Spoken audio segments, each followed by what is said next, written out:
విరోధి శరణం విలువైన ధర్మం, విభీషణ శరణాగతి. అహంకారపు అంధకారంలో మునిగిన లంకకు ధర్మం దారిని మార్చిన ఒక శరణాగతి. శత్రువు తమ్ముడే అయినా రాముడు అతన్ని రక్షించాడు. ఇదే ధర్మం గొప్పతనం. ఇదే రామాయణం బోధించే మార్గదర్శకం. శత్రువునైనా క్షమించగల గొప్ప మనసుకు ప్రతిరూప కథనమే నేటి అనగనగాలోని కథనం విభీషణ శరణాగతి. మరికెందుకు ఆలస్యం, అనగనగా అంటూ సాగుదాం రండి.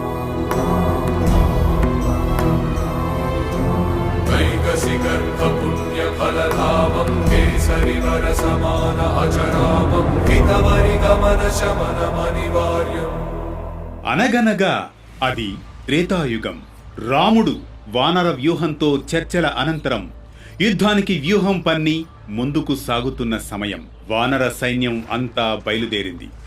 అప్పుడు ఆ సైన్యంలో ఒకరిని మించి మరొకరు వానరులు సమరోత్సాహంతో ముందుకు సాగుతున్నారు. అలా వానర సైన్యం నడచి అరణ్యంలో సాగుతుంటే అరణ్యం అరణ్యమే వెళ్ళిపోతోందా అన్నట్లుగా ఉంది. అలా బయలుదేరి దక్షిణ దిక్కున ఉన్న సహ్యాద్రి పర్వత శిఖరముల మీదకు చేరుకున్నారు.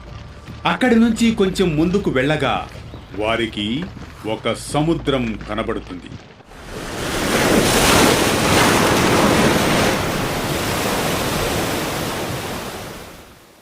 ఆ సముద్రాన్ని చూసిన వేళ సీతమ్మ జ్ఞాపకం వస్తుంది రాముడికి. సీత లంకలో ఉండిపోయింది, నేనిక్కడ మిగిలి ఉన్నాను. ఓ చంద్రుడా, ఈ రాత్రి నీ తేజస్సు దివ్యంగా ఉంది. నీవు ఇప్పుడు ఏ దిక్కున చూస్తున్నావో ఆ దిక్కునే సీత ఉంటుంది అనిపిస్తోంది. నీవు ఆమెపై విరజిమ్మిన కిరణాలు తన వేదనను చూశాయా? నీవు ఆమెను చూసి ఉంటావు కదూ. ఆ చూపులో తడిసిన నీ కిరణాలు నన్ను ఒకవేళ చూసినట్లయితే ఆ చూపు నాకు ఓ శాంతి, ఓ ధైర్యం.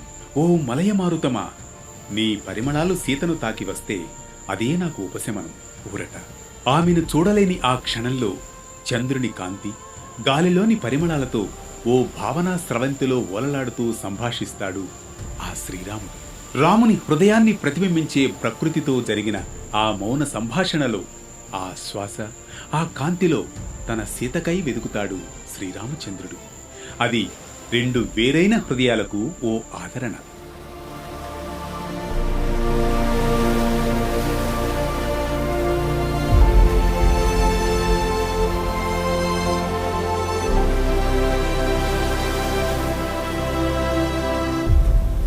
అలా శ్రీరాముడు సముద్రానికి యువతల ఇలా ఉండగా వెంటనే తేరుకొని అక్కడ విడిది చేసిన సైన్యాన్ని 3 భాగాలుగా విభజిస్తాడు శ్రీరాముడు.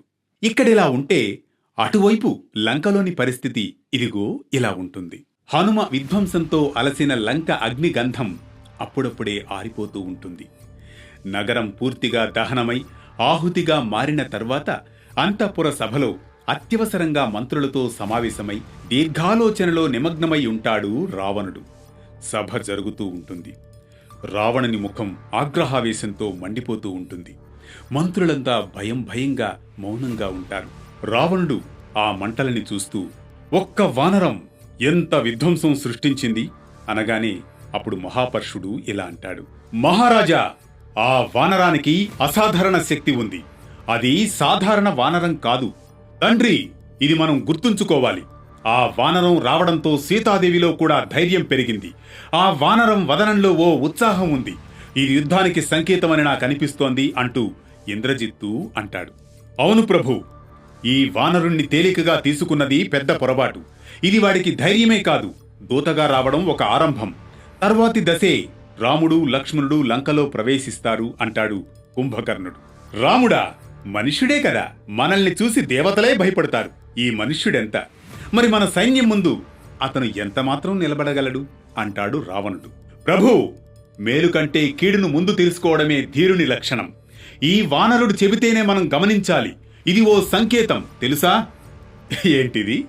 పిట్టల్ని పంపే రాముడు నిజమైన శత్రువా, లేక మన దృష్టిని మోహపెట్టే మాయగాడా? ఇప్పటికైనా మన వ్యూహం మారాలి. మేధస్సుతో వ్యూహం పన్నాలి. మొదట సీతను మరింత కఠినంగా నిర్బంధించాలి. ఆమె ధైర్యం తగ్గించాలి అని రావణుడు తీవ్రంగా ఆగ్రహావేశంతో మాట్లాడతాడు. అప్పుడు మహాపర్షుడు, అలాగే దూతగా వచ్చిన వానరుని గురించి ఇతర రాజ్యాలకు సమాచారం పంపకూడదు. లంక బలహీనమైందన్న అపవాదం వచ్చినా మన పరాక్రమం తక్కువవుతుంది ప్రభు. ఇక సమాచారం లేదు, మంత్రం లేదు. యుద్ధ సమయం దగ్గరలో ఉంది. అంతవరకు ప్రతి వేషం, ప్రతి వ్యూహం, ప్రతి మాట సీత భయం నీడలోనే ఉండాలి. సరే వినండి, నాకు మంత్రులందరూ కలిసి ఏకాభిప్రాయంగా చెప్పిన మాట ఉత్తమమైన మాట అవుతుంది.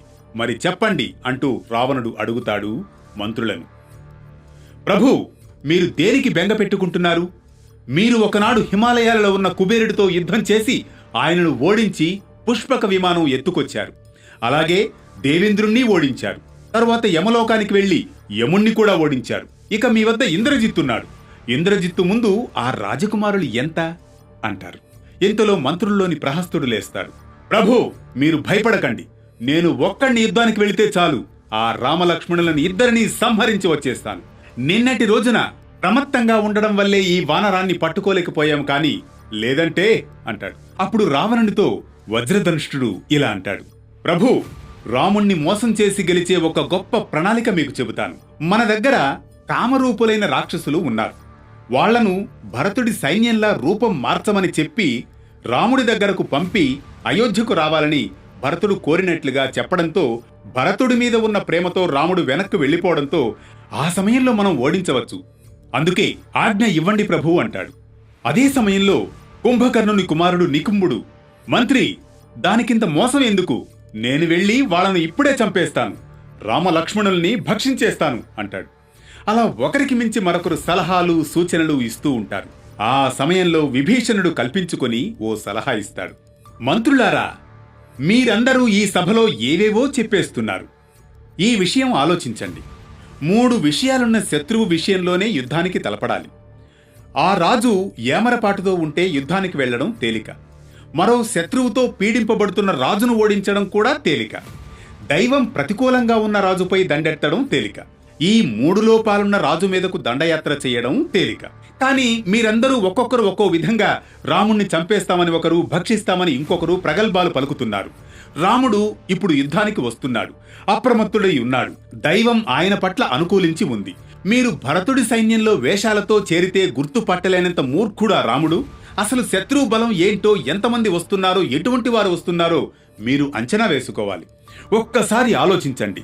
రాముడు యుద్ధానికి రావాల్సిన అవసరం ఏంటి?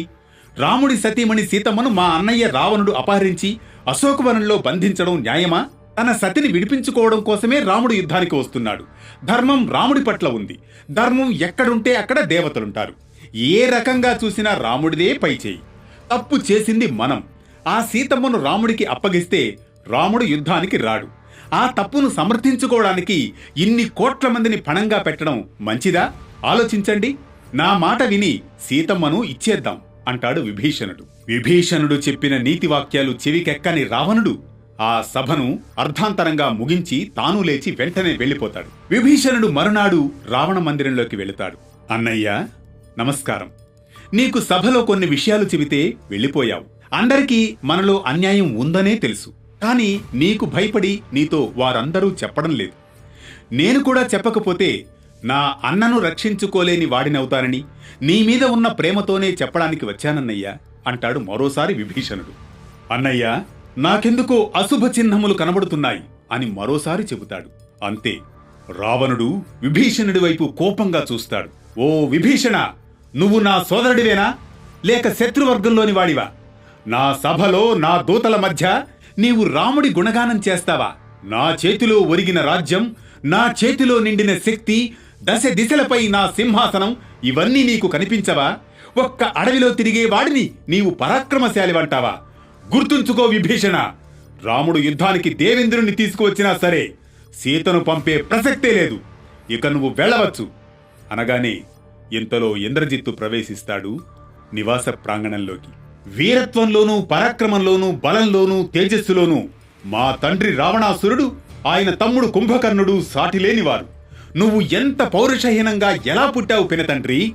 రాముడు రాముడంటూ ప్రవచిస్తున్నావు అప్పటి నుంచి అంటాడు ఇంద్రజిత్తు. నువ్వు బాలుడివి ఇంద్రజిత్తు, నీకేం తెలియదు అని అంటూనే తల వంచుకుని నిష్క్రమిస్తాడు విభీషణుడు. విభీషణ, నువ్వు నాకు తమ్ముడివి కావు, నువ్వు కూడా నా శత్రువే అని ప్రకటిస్తాడు రావణుడు. అవునులే, యథార్థవాది లోక విరోధి కదా, మాట ఊరకే పుట్టలేదు కదా అంటూ విభీషణుడు రావణునికి నమస్కరించి మరో 4 రాక్షసులతో పాటు అక్కడ నుండి నిష్క్రమించి రామలక్ష్మణులున్న ప్రదేశానికి చేరుకుంటారు.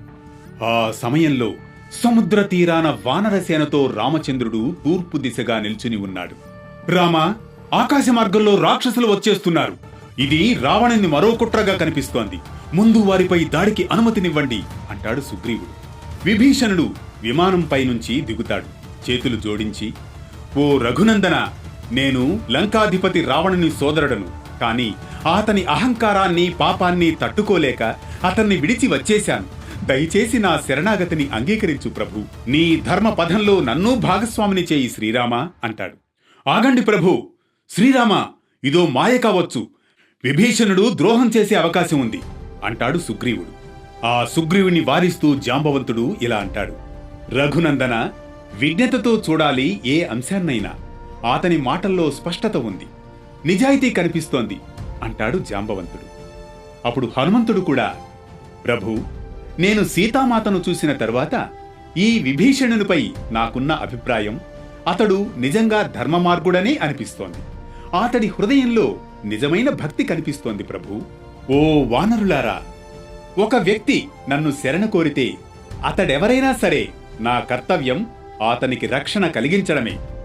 ధర్మశాస్త్రంలో ఈ మాట ఉంది, సకృదేవ ప్రపన్నాయ తవాస్మీతి చ యాచతే అభయం సర్వభూతోభ్యో దదామి ఏతత్ వ్రతం మమ.